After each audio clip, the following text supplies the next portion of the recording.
Hi, mathematicians. Okay, today we're looking at lesson 5, 6, and today we're going to take what we did yesterday with our unit rates, and now we're going to take a couple of different unit rates and solve some problems. So today we're going to start out with on page 299, Ricky and Nikki own remote control cars. Apparently, I don't know if this is is Ricky driving it. I'm not sure, but they use a stopwatch to record the speed of each of their car, and we need to help determine who is the fastest car.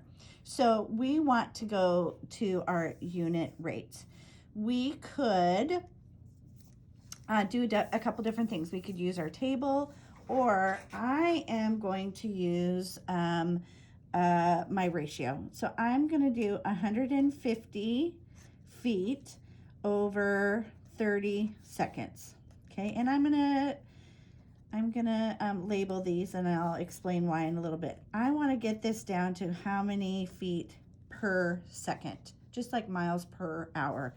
So I'm gonna divide this by 30 to get there, and it's so nice and neat. I can divide this by 30, and I know that 5 feet per second. I could also do this, go in this direction if I wanted to. And so you could do it either way. There's not a correct version to do this. So let's take a look at Nikki's car, even though it's not, there's not a cute dog driving it. So I'm pretty sure that Rick's car is going to be the fastest, but we'll see.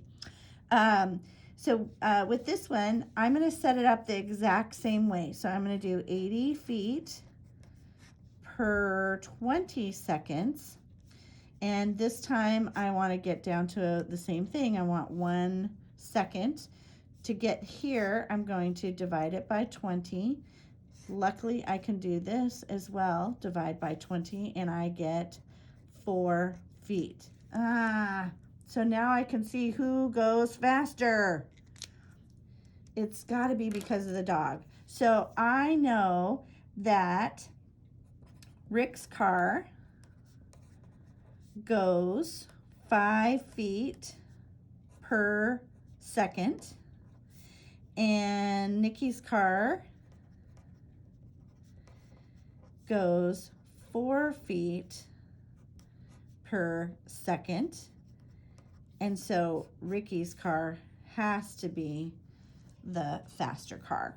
Okay, so do you see how we could get them both down to the same per second, and then we could just see who is the fastest. So I want you to tell me, if each car maintains that rate of speed, how long will it take for Rick's car to travel 300 feet? And how long will it take Nikki's to do the same distance? And you need to explain to me. So pause here. Okay, so we're going to take a look at example number 1. Comparing to find those greater unit rates. So this time we have some swimming. I think we have some swimmers in our group. Ethan swam 11 laps in the pool for 8 minutes, and Austin swam 7 laps in 5 minutes. See why it's important that you do your labeling. So make sure you set those up exactly the same.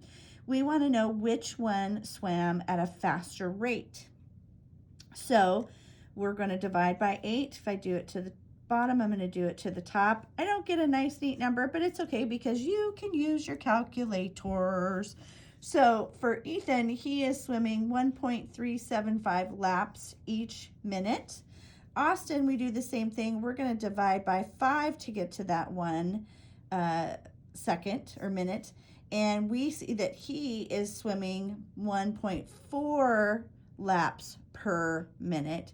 And so it looks like Austin is just a hair faster by 25 thousandths.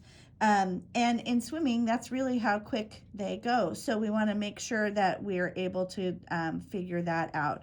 So Austin is the faster swimmer just by a little tiny bit. Okay, so I want you then, Ashley is Austin's older sister. She's training in the same pool. She can swim 9 laps in 6 minutes. So is Ashley a faster swimmer than Austin. So figure that out and then tell me.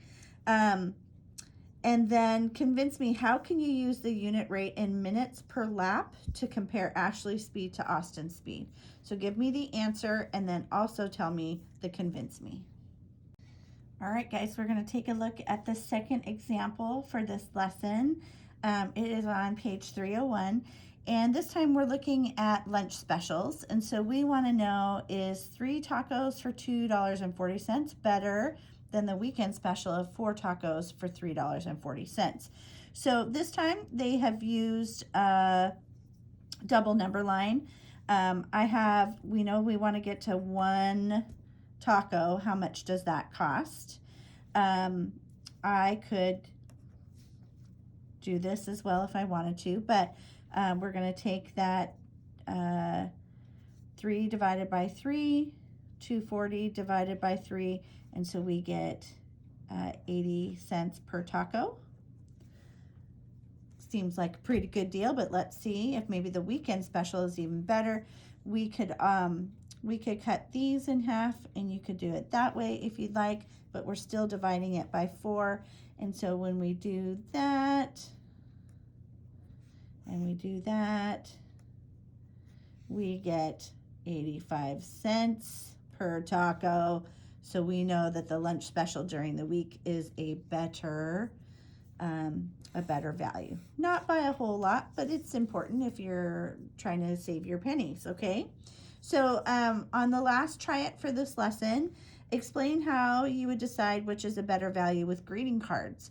4 greeting cards for $10 or 6 greeting cards for $14. So tell me which is the better deal and why.